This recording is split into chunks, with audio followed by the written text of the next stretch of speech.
ઘરમાં વહુ સાનિકા પર દરરોજ એવો આરોપ લગાવવામાં આવતો હતો કે તે ઘરમાંથી વસ્તુઓ ચોરે છે. તેનો પતિ ગૌરવ બહારથી જે સામાન મોકલતો તે બીજા દિવસે ગાયબ થઈ જતો. જ્યારે ગૌરવ તેની પત્નીને પૂછતો ત્યારે સાનિકા સાફ કહેતી કે આ બધું જૂઠ છે. ગૌરવ ખૂબ પરેશાન હતો, તેથી તેણે છુપી રીતે ઘરમાં સીસીટીવી કેમેરા લગાવી દીધા. એક રાત્રે જ્યારે તે પરદેશમાં બેસીને મોબાઈલ પર લાઈવ ફૂટેજ જોઈ રહ્યો હતો ત્યારે તેના હોશ ઉડી ગયા, કારણ કે ઘરના આંગણામાં પ્રસરેલી ગાઢ શાંતિ જણાવી રહી હતી કે આજે ફરી કોઈ મોટો ઝઘડો થવાનો છે. અને આ વખતે પણ નિશાના પર સાનિકા જ હતી, જે છેલ્લા 2 વર્ષથી આ ઘરમાં પોતાની ઇજ્જત અને સુકૂનની લડાઈ લડી રહી હતી. સૂરજ હજુ પૂરેપૂરો આથમ્યો નહોતો, પરંતુ ઘરનું વાતાવરણ ઉદાસી અને ડરથી ભરેલું હતું. ત્યારે જ સાસુનો તીખો અવાજ ગુંજી ઉઠ્યો, જે સીધો સાનિકાના દિલમાં ખૂંપી ગયો. તે સમયે તે રસોડામાં વાસણો સંકેલી રહી હતી. આરોપ એ જ જૂનો હતો, પરંતુ આ વખતે મામલો વધુ ગંભીર હતો, કારણ કે આ વખતે 5000 રૂપિયા ગાયબ થયા હતા, જે ગૌરવે તેની માતાની સારવાર અને ઘરના રાશન માટે મોકલ્યા હતા. સાસુનું કહેવું હતું કે તેણે સવારે પૈસા કબાટના નીચેના ખાનામાં રાખ્યા હતા, પરંતુ હવે ત્યાં કંઈ જ નહોતું. શોર સાંભળીને સસરા પણ બહાર આવી ગયા, અને તેમની આંખોમાં દેખાતો શંકાનો ભાવ જોઈને સાનિકાનો દમ ઘૂંટાવા લાગ્યો. તેને ખબર હતી કે હવે કોઈ તેની વાત પર ભરોસો નહીં કરે, કારણ કે છેલ્લા 6 મહિનાથી ક્યારેક 1500 રૂપિયા તો ક્યારેક સોનાની ચિપ્સ ગાયબ થતી રહેતી હતી. આજે તો હદ થઈ ગઈ હતી, આખી રકમ ગાયબ હતી. સાસુએ આંગણામાં જ જાણે અદાલત લગાવી દીધી અને સાનિકાને પકડીને બહાર ખેંચી લાવવામાં આવી. તેનું માથું કચરાઈ રહ્યું હતું, ચહેરો ડરથી પીળો પડી ગયો હતો, અને તે વારંવાર કસમ ખાઈ રહી હતી કે તેને ખબર નથી કે પૈસા ક્યાં ગયા. તેનો અવાજ કોઈએ સાંભળ્યો નહીં. જેમ શોરમાં નાનો અવાજ દબાઈ જાય છે. સાસુનો લહેજો ખૂબ જ કડવો હતો. તે કહી રહી હતી કે તારા આવ્યા પહેલા ઘરમાં ક્યારેય એક દિવસનું પણ નુકસાન થયું નથી. આ બધું તારા જ લક્ષણ છે. તું તારા ગરીબ પિયરિયાઓનું પેટ ભરવા માટે અમારા ઘરને ઉદયની જેમ ખાઈ રહી છે. સાનિકાની આંખોમાંથી આંસુ વહી રહ્યા હતા, પરંતુ તે કંઈ કહી શકતી નહોતી. તેની નજર આપોઆપ પોતાની સામેના રૂમમાં બંધ દરવાજા પર ગઈ, જ્યાં ઊંડી શાંતિ હતી.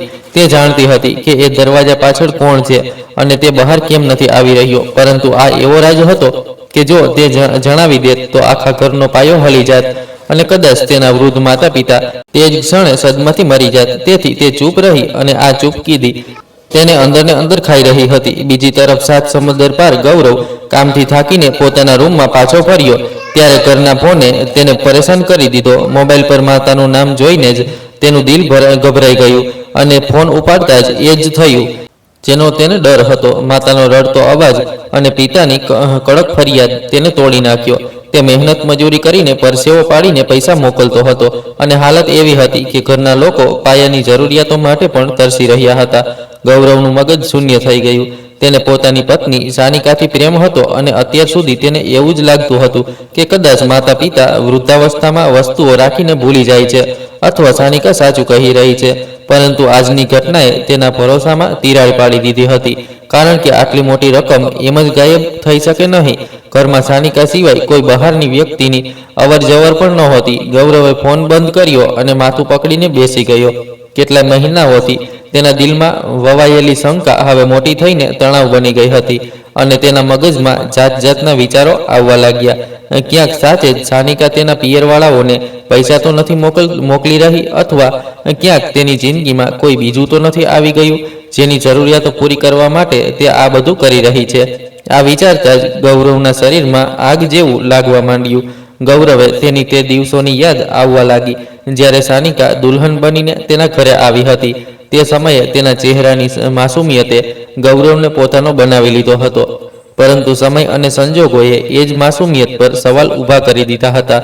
પરદેશની એકલતા આમ પણ માણસને માનસિક રીતે નબળો બનાવી દે છે, અને જ્યારે રોજ ઘરમાંથી ઝઘડા અને લડાઈના સમાચાર આવવા લાગે તો મગજ બરાબર કામ કરવાનું બંધ કરી દે છે. ગૌરવ પણ આ જ હાલતમાંથી પસાર થઈ રહ્યો હતો. તેણે નિર્ણય કરી લીધો કે હવે તે અંધારામાં નહીં રહે, અને માત્ર ફોન પર થતી દલીલોથી મામલો નહીં ઉકેલે. ત્યાં બેઠા બેઠા જ તેણે એક ખૂબ જ મોટું અને કડક પગલું ભરવાનું વિચારી લીધું, જે કદાચ સંબંધોની પવિત્રતા વિરુદ્ધ હતું, પરંતુ સંજોગોએ તેને મજબૂર કરી દીધો હતો. તેણે પોતાના શહેરમાં રહેતા પોતાના એક જૂના અને ભરોસાપાત્ર મિત્રને ફોન કર્યો, જે સુરક્ષાને લગતા કામ કરતો હતો અને તેને કડક રીતે સમજાવ્યું કે આ મામલો ઘરની ઇજ્જતનો છે, તેથી કોઈને તેની જાણ થવી જોઈએ નહીં. યોજના એવી બનાવવામાં આવી કે તે મિત્ર વીજળીના તાર ઠીક કરાવવાના બહાને ઘરે આવશે અને તે દરમિયાન લાઉન્જ અને મુખ્ય રૂમમાં એક એવો છૂપો કેમેરો લગાવી દેશે જે કોઈને દેખાય નહીં અને જેનું રેકોર્ડિંગ સીધું ગૌરવના મોબાઈલ પર પહોંચે. તે સમયે ગૌરવનું દિલ કોઈ અપરાધીની જેમ જોરથી ધબકી રહ્યું હતું, કારણ કે તે પોતાના જ ઘરની જાસૂસી કરવા જઈ રહ્યો હતો અને પોતાની જ પત્ની પર નજર રાખી રહ્યો હતો. પરંતુ હવે તેની પાસે બીજો કોઈ રસ્તો બચ્યો નહોતો. તે સત્ય જાણવા માંગતો હતો, ભલે તે સત્ય ગમે તેટલું કડવું કેમ ન હોય. બીજી સવારે જ્યારે હિન્દુસ્તાનમાં સૂરજ ઉગ્યો ત્યારે ઘરનું વાતાવરણ એવું જ હતું. સાસુ સાનિકા સાથે વાત નહોતા કરી રહ્યા અને સાનિકા અપરાધીની જેમ માથું નમાવી ઘરના કામોમાં લાગેલી હતી. તેના મનમાં વારંવાર એ વિચાર આવતો હતો કે તે પોતાનો બચાવ કરે અને બૂમ પાડીને કહી દે કે અસલી ચોર કોણ છે, પરંતુ ફરી તેને તેની નણંદ અને દિયરનો ચહેરો યાદ આવી જતો અને એ ખાનદાનની ઇજ્જત પણ યાદ આવતી જેનો વાસો તેના પિતાએ વિદાય સમયે આપ્યો હતો.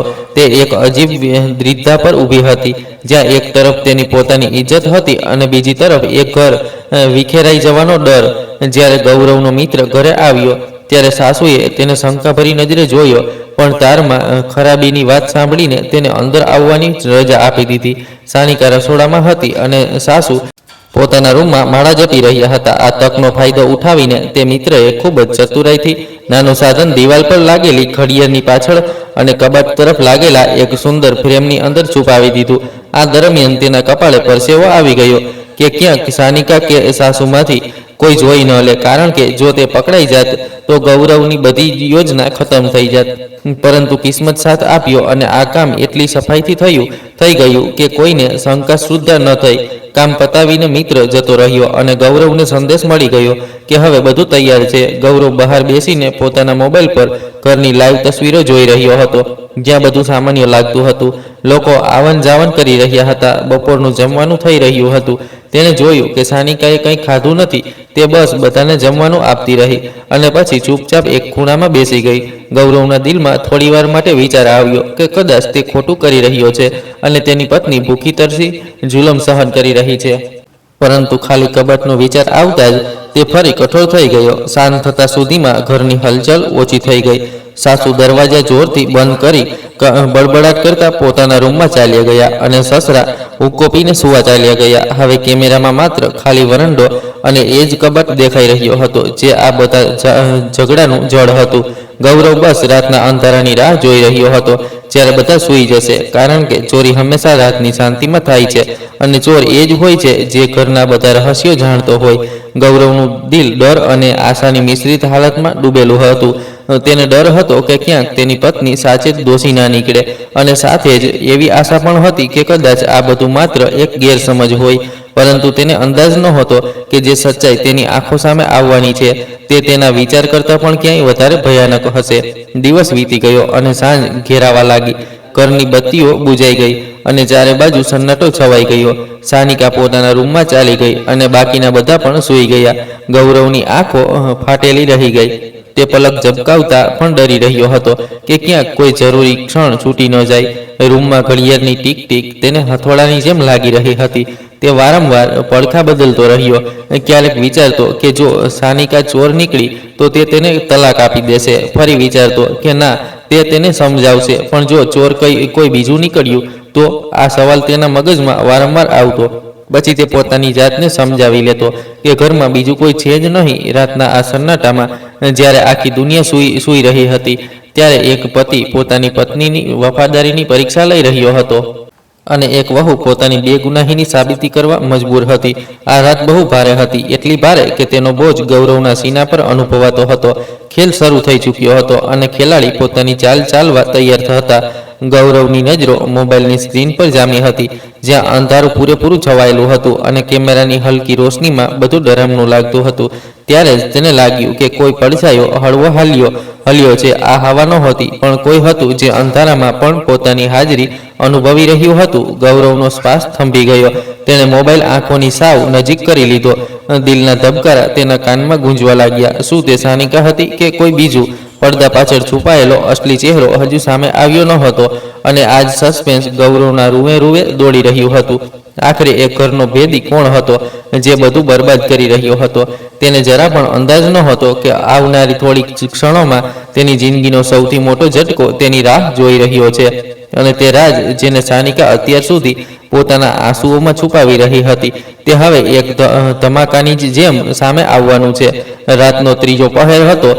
ચારે બાજુ એક અજીબસી શાંતિ અને ડર છવાયેલો હતો, જેમ કોઈ મોટું તોફાન આવતા પહેલા હોય છે.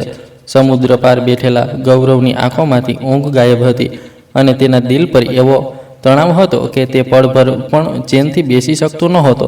તેના હાથમાં એક નાનું ઇલેક્ટ્રોનિક સાધન હતું, જેની સ્ક્રીન પર તેના પોતાના ઘરનો અંદરનો નજારો દેખાઈ રહ્યો હતો, જે તે સમયે તેને દુનિયાનો સૌથી ડરામણો અરીસો લાગી રહ્યો હતો.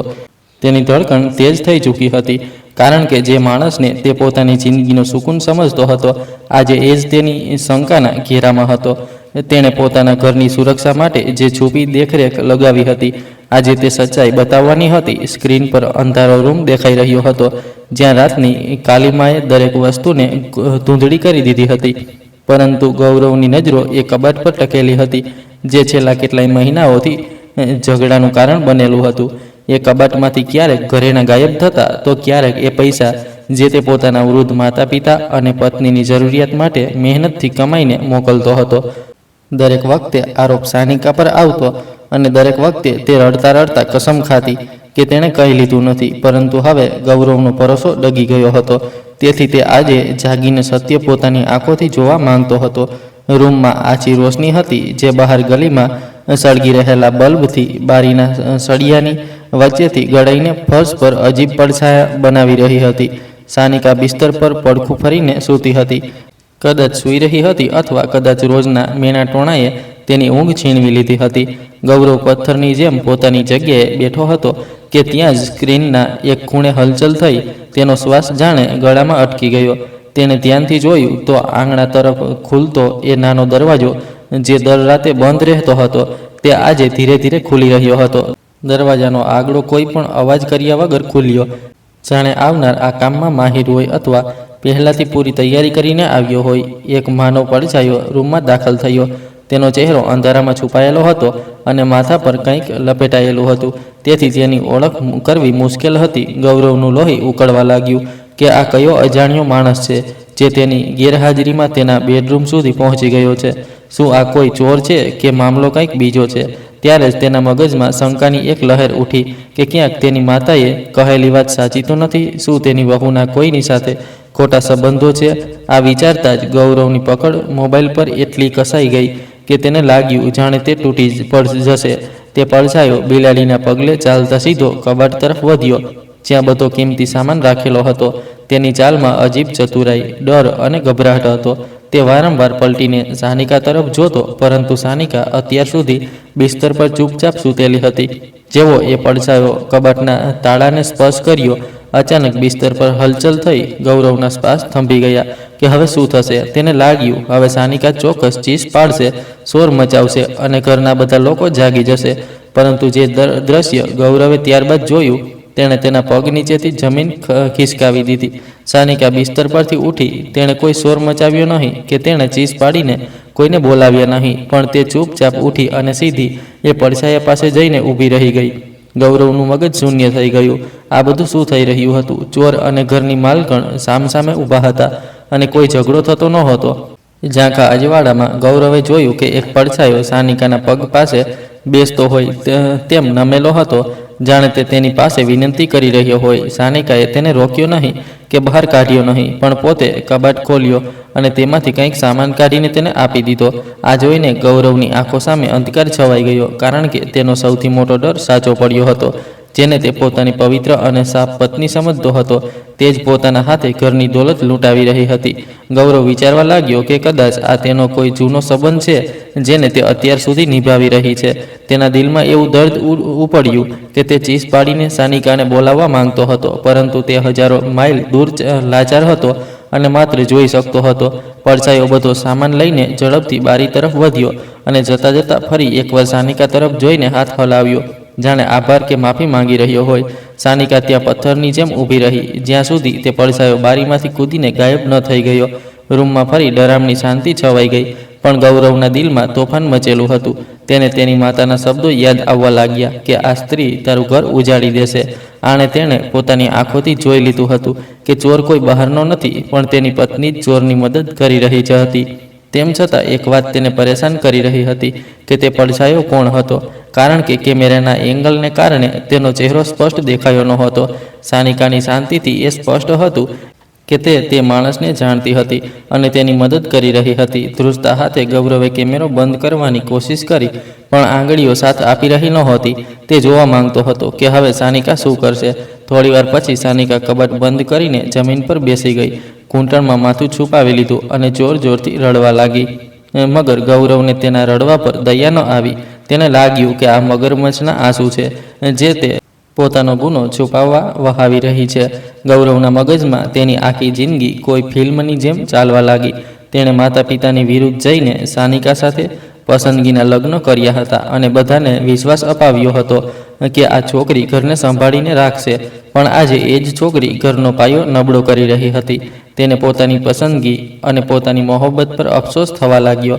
તેણે વિચાર્યું કે સવાર થતાં જ તે ઘરે ફોન કરશે, બધાને જણાવશે કે તેણે શું જોયું છે, વિડીયો પુરાવા તરીકે બતાવશે અને સાનિકાને ઘરની બહાર કાઢી મૂકશે. આ જ વિચારોમાં તે ડૂબેલો હતો કે અચાનક સ્ક્રીન પર ફરી હલચલ થઈ. ગૌરવ ચોંકી ગયો. શું તે પડછાયો પાછો આવ્યો છે? શું તેની કરતૂત હજુ પૂરી નથી થઈ? તેણે જોયું કે એ જ પડછાયો બારીમાંથી ફરી અંદર કૂદ્યો, પણ આ વખતે તેની ચાલ લથડતી હતી અને તે બરાબર ઊભો પણ રહી શકતો નહોતો. સાનિકા, જે અત્યાર સુધી જમીન પર બેસીને રડતી હતી, તેને જોઈને તરત ઊભી થઈ ગઈ. તે પડછાયો તેની પાસે આવ્યો અને આ વખતે સાનિકાના પગમાં પડી ગયો. રોશની કંઈક એવી હતી કે ગૌરવને હવે બધું સાફ દેખાવા લાગ્યું. તે માણસ સાનિકાના પગ પકડીને આજીજી કરી રહ્યો હતો. તેનું શરીર તડપી રહ્યું હતું, જાણે તેને કોઈ વસ્તુનું ખૂબ જ વ્યસન હોય. સાનિકા તેને ઉઠાવવાની કોશિશ કરી રહી હતી, પણ તે ઉઠી શકતો નહોતો. ગૌરવ સ્ક્રીનની વધુ નજીક આવ્યો. તેનું દિલ ડરથી તેજ ધબકવા લાગ્યું. તેની હરકતો, કપડાં અને અંદાજ તેને જાણીતા લાગી રહ્યા હતા. આ કોઈ ચોર કે પ્રેમી નહોતો, પણ પોતાનો જ કોઈ હતો, ઘરનો જ કોઈ ભેદી. ગૌરવની આંખો હેરાનગતિ અને ડરથી ફાટી ગઈ જ્યારે તે છોકરાએ પોતાનો હાથ ઉઠાવ્યો અને કેમેરાની છુપી આંખ પર હલકો પ્રકાશ પડ્યો તો ચહેરો પૂરેપૂરો સ્પષ્ટ નહોતો, પણ ગૌરવ માટે તે ધૂંધળાપણું પણ પૂરતું હતું, કારણ કે તે ચહેરો તેના પોતાના લોહીનો હતો, તેના નાના ભાઈ કરણનો. એ જ કરણ જે યુનિવર્સિટીમાં ભણતો હતો, જે માતા પિતાનો લાડકો હતો અને જેને ગૌરવ પોતાના દીકરાની જેમ ચાહતો હતો. ગૌરવનું મગજ ચકરાઈ ગયું. તેને પોતાની આંખો પર વિશ્વાસ નહોતો આવતો. કરણ તો ભણવામાં લાગેલો રહેતો હતો, તો પછી તે અડધી રાત્રે તેની ભાભીના રૂમમાં શું કરી રહ્યો હતો અને તેની હાલત એવી કેમ હતી જાણે તે નશામાં હોય. ત્યારે જ ગૌરવને યાદ આવ્યું કે છેલ્લા કેટલાક સમયથી કરણ ઘરના લોકોને ઓછો મળવા લાગ્યો હતો. અવારનવાર પોતાના રૂમમાં બંધ રહેતો હતો અને વધારે પૈસા માંગવા લાગ્યો હતો. માતા કહેતી હતી કે ભણવાનો ખર્ચ વધી ગયો છે, પણ હવે સચ્ચાઈ સામે આવી ચૂકી હતી. કરણ ભાભી સાનિકા સામે હાથ જોડીને રડી રહ્યો હતો. તેના મોઢામાંથી ફીણ નીકળી રહ્યું હતું અને તે ધ્રુજતા હાથે સાનિકાની ચાદરનો છેડો પકડીને કંઈક માંગી રહ્યો હતો. સાનિકા લાચારીથી માથું હલાવી ના પાડી રહી હતી, જાણે કહી રહી હોય કે હવે તેની પાસે કંઈ બચ્યું નથી. પણ કરણ તેના પગ છોડતો નહોતો અને પોતાનું માથું જમીન પર પછાડવા લાગ્યો. સાનિકા ડરી ગઈ કે ક્યાંક તે પોતાની જાતને નુકસાન ન પહોંચાડી દે, તેથી તેણે જલ્દીથી પોતાની કાંડા પરથી સોનાની છેલ્લી બંગડી ઉતારી દીધી, જે તેની માતાની નિશાની હતી, અને કરણના હાથમાં પકડાવી દીધી. કરણે તેને એવી રીતે ઝપટી લીધી જાણે ભૂખ્યા કૂતરાએ હાડકું છીનવ્યું હોય અને લથડાતા કદમે ફરી બારી તરફ ભાગી ગયો. સાનિકા ત્યાં જ દિવાલને ટેકે બેસી ગઈ. તેનો ચહેરો આંસુઓથી ભીંજાયેલો હતો અને આંખો દર્દ અને ડરથી ભરેલી હતી. સાનિકા ત્યાં દિવાલને ટેકો દઈને ઊભી હતી. તેની આંખોમાં સાફ સાફ લાચારી દેખાતી હતી. આ લાચારી કોઈ અપરાધીની નહીં, પણ એ સ્ત્રીની હતી જે બે મુશ્કેલ પરિસ્થિતિઓ વચ્ચે પીસાઈ રહી હતી. એક તરફ તેનો વહાલો પતિ ગૌરવ હતો, જેને તે ખોવા જઈ રહી હતી, અને બીજી તરફ તેનો દિયર, જેને ઇજ્જત બચાવવા માટે તે પોતે કુરબાની બની ગઈ હતી.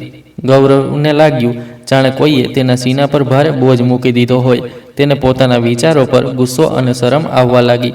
તે સાનિકાને ચોર સમજતો હતો, જ્યારે તે તો બધું બચાવી રહી હતી. તે વિચારતો હતો કે સાનિકા ઘર ઉજાડી રહી છે, પણ હકીકતમાં તે ઘરની ઇજ્જત બચાવી રહી હતી.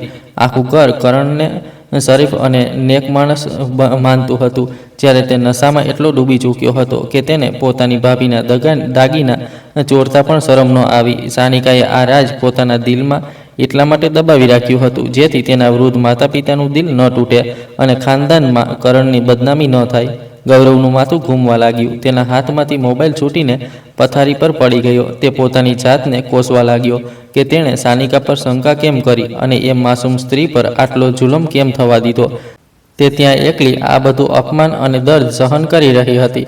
રોજ તેને જાત જાતની વાતો સંભળાવવામાં આવતી હતી, તેના પર આરોપો લગાવાતા હતા, પણ તે ક્યારેય જીભેથી સુદ્ધા કરતી નહોતી, કારણ કે તે જાણતી હતી કે જે દિવસે તેણે સત્ય બોલી દીધું તે દિવસે આ ઘરમાં કયામત આવી જશે, માતાનું માન તૂટી જશે અને પિતાનું માથું ઝૂકી જશે.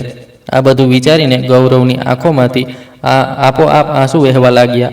આ આંસુ પસ્તાવાના હતા અને સાનિકાની ઇજ્જત તથા મહાનતાના અહેસાસના હતા. તેણે ફરીથી મોબાઈલ ઉઠાવ્યો. સાનિકા હજુ પણ ત્યાં જ બેઠી હતી, એકલી, સૂની અને ઉદાસ. ગૌરવનું દિલ ઈચ્છતું હતું કે તે ઉડીને તેની પાસે પહોંચી જાય, તેના પગમાં પડીને માફી માંગે, પોતાના હાથે તેના આંસુ લૂછે અને તેને જણાવે કે તે ચોર નથી પણ આ ઘરની સૌથી મોટી રક્ષક છે.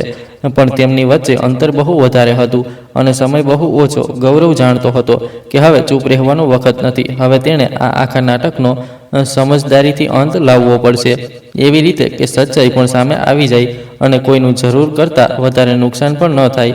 તેમ છતાં તેના દિલમાં કરણ માટે ઊંડો ગુસ્સો હતો, જેણે પોતાની ભાભીને આ હાલત સુધી પહોંચાડી દીધી. તે વિચારી રહ્યો હતો કે કાલે શું થશે. શું તે બધાને તે ફૂટેજ બતાવશે કે પછી કોઈ બીજો રસ્તો કાઢશે. રાત પસાર થઈ રહી હતી, પણ ગૌરવ માટે આ તેની જિંદગીની સૌથી લાંબી અને કાળી રાત બની ચૂકી હતી. આ રાતે તેની આંખો પર બંધાયેલી પટ્ટી હટાવી દીધી હતી. ગેરસમજોએ જે સત્ય છુપાવી રાખ્યું હતું તે રાજ હવે ખુલી ગયું હતું, પણ આ સચ્ચાઈ હજુ માત્ર ગૌરવ સુધી સીમિત હતી. ઘરના લોકોએ હજુ બધું જાણવાનું બાકી હતું અને આ તેમના માટે એક નવી પરીક્ષા બનવાની હતી. રૂમમાં ફેલાયેલી અંધારી રાત હવે તેના દિલની વેરાની સામે ફીકી લાગવા માંડી હતી. તે કેટલાય કલાકો સુધી હલ્યા વગર બેસી રહ્યો અને તેની આંખો સામે વારંવાર એ જ દ્રશ્ય ઘૂમતું રહ્યું, જેમાં તેનો નાનો ભાઈ તેની પત્નીના પગમાં પડીને પોતાની નસોમાં દોડતા ઝેરની ભીખ માંગી રહ્યો હતો. એ એક સચ્ચાઈએ ગૌરવના આત્માને હચમચાવી દીધો હતો, કારણ કે આ માત્ર ચોરીનો મામલો નહોતો, પણ એ માનવતાના કતલનો મામલો હતો જે તેણે પોતાના ભાઈમાં જોયો હતો. અને એ જુલમની કહાની પણ હતી જેને તેની પત્ની સાનિકા ચૂપચાપ સહતી રહી. ગૌરવે નિર્ણય કરી લીધો કે હવે ચૂપ રહેવું ગુનો થશે, તેથી તેણે તરત જ પોતાના એ જ મિત્રનો સંપર્ક કર્યો અને કહ્યું કે તે એ રાતના વિડીયોનો એ જરૂરી ભાગ સુરક્ષિત કરીને તેને મોકલી દે, જેમાં કરણનો ચહેરો અને સાનિકાની મજબૂરી સાફ દેખાઈ રહી હોય. તે મિત્રએ કોઈ પણ સવાલ કર્યા વગર તેની વાત માની લીધી, આદેશનું પાલન કર્યું અને થોડી જ મિનિટોમાં તે વિનાશકારી સચ્ચાઈ ગૌરવના મોબાઈલમાં કેદ થઈ ગઈ. હવે આગલું ચરણ સૌથી કઠિન હતું, એટલે કે પોતાના વૃદ્ધ માતા પિતાને એ જણાવવું કે તેમના ઉછેરમાં ક્યાંક કમી રહી ગઈ હતી અને તેમનો એ જ લાડકો દીકરો જેને તેઓ આંખોનો તારો સમજતા હતા તે હકીકતમાં આ ઘરને બરબાદ કરનાર માણસ બની ચૂક્યો છે. ગૌરવે સવારની રાહ જોઈ, કારણ કે તે જાણતો હતો કે આજ સમયે તેના પિતા મંદિરથી પાછા ફરીને આંગણામાં બેસે છે અને માતા માળા જપે છે. સાત સમંદર પાર બેઠેલા ગૌરવ ધ્રુજતા હાથે પોતાના પિતાનો નંબર લગાડતો રહ્યો અને બીજી બાજુ ફોનની ઘંટડી વાગતી રહી. દરેક વીતતી ક્ષણ સાથે તેનું દિલ વધુ ડૂબતું જતું હતું, કારણ કે તે જાણતો હતો કે તેની એક વાત આ ઘરમાં તોફાન ઊભું કરી દેશે. ફોન ઉપાડતા જ પિતાનો સ્નેહભર્યો અવાજ આવ્યો તો ગૌરવની આંખોમાંથી આંસુ વહેવા લાગ્યા. રડતા રડતા તેણે કહ્યું, બાબા, મેં ચોરી પકડી લીધો છે. આ સાંભળીને પિતા ચોંકી ગયા અને તરત જ માતાને અવાજ દીધો કે સાંભળ, ગૌરવે ચોરનો પતો લગાવી લીધો છે. માતા ખુશી ખુશી દોડીને આવી અને બોલી, મારો દીકરો જીવતો રહે. હું તો કહેતી જ હતી કે આ બધી સાનિકાની કરતૂત છે. જલ્દી જણાવ જેથી હું તેને ઘરની બહાર કાઢી મૂકું. માતાના આ શબ્દો ગૌરવના કાનમાં ઓગળેલા શીશાની જેમ ખૂંપ્યા અને ભારે અવાજે તેણે કહ્યું, માં, સાનિકા બેગુનાહ છે. ચોર એ છે જેના પર તમે જાન છાંટતા હતા. આ સાંભળીને માતા ગુસ્સામાં બોલી, શું તારું મગજ ખરાબ થઈ ગયું છે? પરદેશ જઈને તને શું થઈ ગયું છે? ગૌરવે બધું દલીલ કરવાને બદલે પિતાને કહ્યું કે હું તમારા મોબાઈલ પર એક વિડીયો મોકલી રહ્યો છું, તેને અત્યારે જ બધાની સામે ચલાવો અને કરણને પણ ત્યાં જ બોલાવો. પિતા નવાઈ પામી ફોન બંધ કરીને વિડીયોની રાહ જોવા લાગ્યા. થોડીક ક્ષણોમાં વિડીયો આવી ગયો.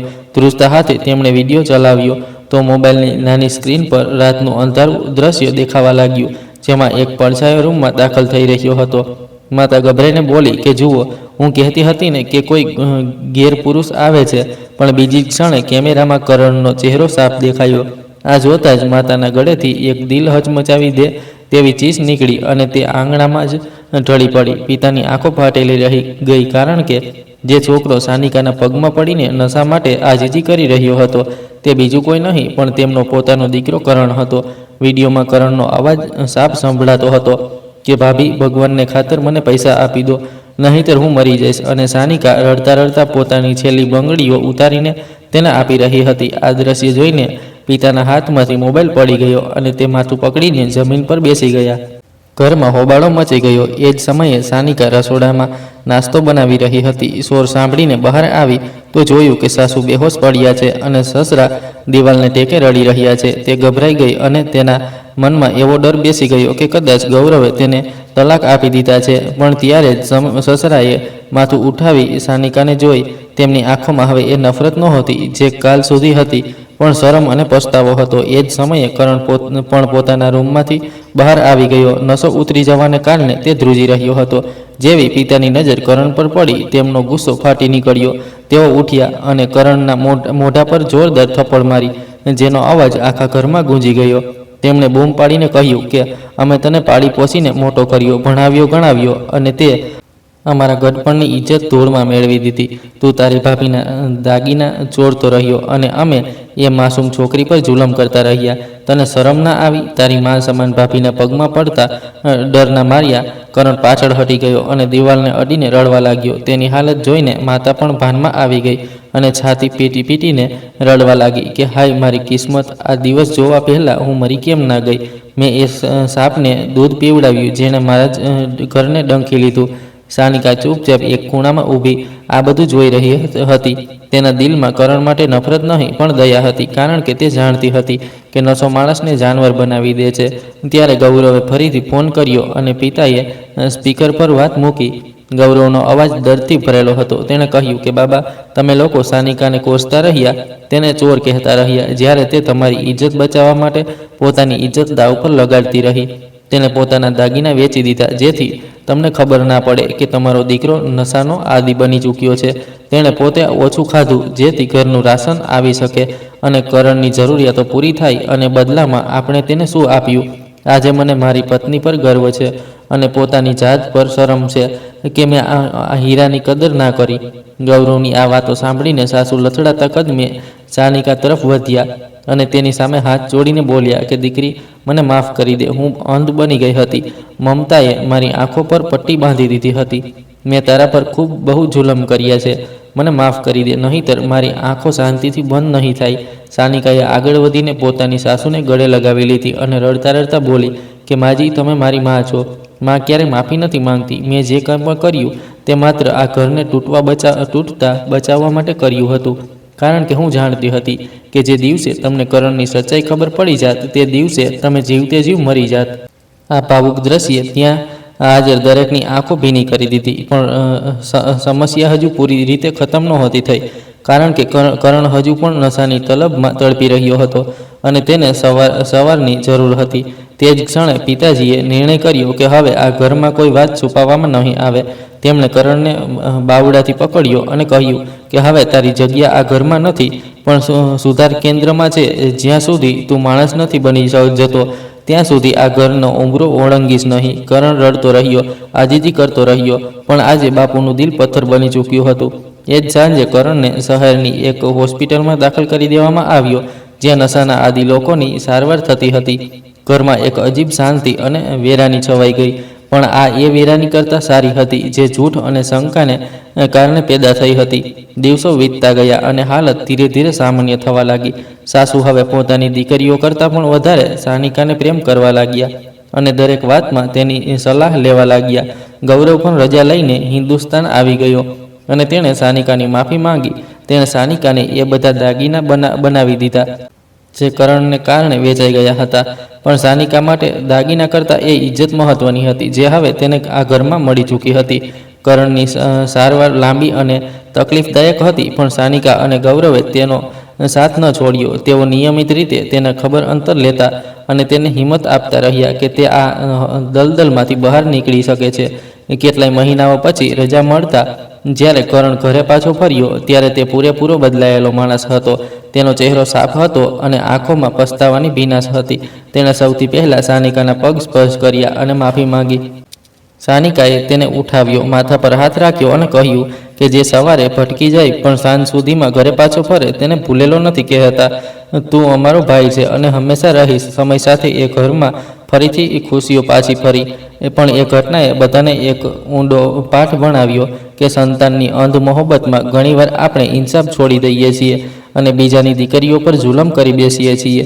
જ્યારે તેઓ પણ કોઈનું સંતાન હોય છે, આપણે આપણા સંતાનોની ભૂલો પર પડદો નાખીએ છીએ અને બીજાની અચ્છાઈને પણ ખરાબ બનાવીને રજૂ કરીએ છીએ. શંકા એક એવી બીમારી છે જે હસતા રમતા ઘરોને ઉજાડી દે છે, જ્યારે સબ્ર એક એવી તાકાત છે જે પથ્થર દિલને પણ ઓગાળી દે છે. સાનિકાનો સબ્ર અને તેની કુરબાની એડે ના ગઈ. તેણે ના ફક્ત પોતાનું ઘર બચાવ્યું, પણ એક ભટકેલા આત્માને પણ સાચા રસ્તે લાવી દીધો. આજે એક ઘરનો ઉલ્લેખ થાય છે ત્યારે લોકો સાનિકાનું ઉદાહરણ આપે છે કે વહુ હોય તો આવી, જેણે પોતાના મજબૂત ચારિત્રથી મોટા મોટા તોફાનોના મુખ ફેરવી દીધા. આ વાર્તાએ સાબિત કરી દીધું કે સચ્ચાઈને થોડા સમય સુધી છુપાવી શકાય છે, પણ મિટાવી શકાતી નથી, કારણ કે સંબંધોની દોર સત્યના દોરાથી જ બંધાયેલી હોય છે અને જો તે તૂટી જાય તો તેને જોડવામાં બહુ કુરબાની આપવી પડે છે. કર્મોનું ફળ બહુ ઝીણા ત્રાજવાથી તોલાય છે. જે લોકો બીજા પર ખોટા આરોપ લગાવે છે, વક્ત તેમને જરૂર શર્મિંદા કરે છે, અને જે સબ્રનો છેડો પકડી રાખે છે, ભગવાન તેમને એવી ઇજ્જત આપે છે જે દુનિયા જોતી રહી જાય છે. ઘરનું એ કબાટ જે ક્યારેક ઝઘડાનું જડ હતું, તે આજે પણ ત્યાં જ છે, પણ હવે તેમાં માત્ર સામાન નથી, પણ એક શીખ ભરેલી વાર્તા પણ છુપાયેલી છે, જે દરેક આવનારને બોલ્યા વગર એ સંદેશ આપે છે કે કોઈના પર આંગળી ઉઠાવતા પહેલાં પોતાના ગિરેબાનમાં ઝાંકી લેવું જોઈએ, કારણ કે ક્યારેક શાંતિ જ સૌથી મોટી જુબાની બની જાય છે. આ ઘટનાએ ના ફક્ત એ ઘરની તસવીર બદલી, પણ આસપાસ પણ એવી મિસાલ કાયમ કરી દીધી કે જે લોકો ક્યારેક સાનિકા પર આંગળીઓ ઉઠાવતા હતા, આજે તેઓ જ શરમથી નજર છુપાવે છે. ગૌરવના માતા પિતાએ પોતાની ભૂલનું પ્રાયશ્ચિત કરતા ના ફક્ત માફી માંગી, પણ આખા ઘરની જવાબદારી સાનિકાને સોંપી દીધી. એ માનવતા કે જેણે સૌથી મુશ્કેલ હાલતમાં પણ ઘરની ઇજ્જતને નથી વેચી, એ જ આ ઘરની સાચી રખેવાળ હોઈ શકે. સાનિકાએ ક્યારેય પોતાની સુરક્ષાને એ અહેસાસ થવા ન દીધો કે તે જીતી ગઈ છે કે સાનિકા હારી ગઈ છે, પણ પોતાની સેવા, પ્રેમ અને સારા વ્યવહારથી તેણે તેમના દિલમાં એવી જગ્યા બનાવી લીધી કે સાચું હવે દરેક મહેફિલમાં પોતાની વહુના વખાણ કરતા થાકતા નથી. કરણની તબિયત ઠીક થયા પછી તેને ફરીથી ભણતર તરફ વળવું આસાન નહોતું, કારણ કે નશાએ તેની વિચારવાની શક્તિ નબળી કરી દીધી હતી. પણ સાનિકાએ એક સાચા શિક્ષકની જેમ તેનું માર્ગદર્શન કર્યું અને ગૌરવે એક પિતાની જેમ તેનો સહારો બન્યો. ધીરે ધીરે કરણ પોતાની જૂની જિંદગી તરફ પાછો ફરવા લાગ્યો અને તેને યુનિવર્સિટીમાં ફરીથી એડમિશન લઈ લીધું. તે અવારનવાર કહેતો કે જો ભાભી એ રાતે મારો ભેદ ન છુપાવ્યો હોત અને મને ઘરના લોકો સામે બેઇજ્જત કરી દીધો હોત, તો કદાચ હું બદલાની આગમાં આખી જિંદગી બરબાદ કરી દેત, પણ તેમના સબ્ર અને ત્યાગે મને અંદરથી બદલી દીધો.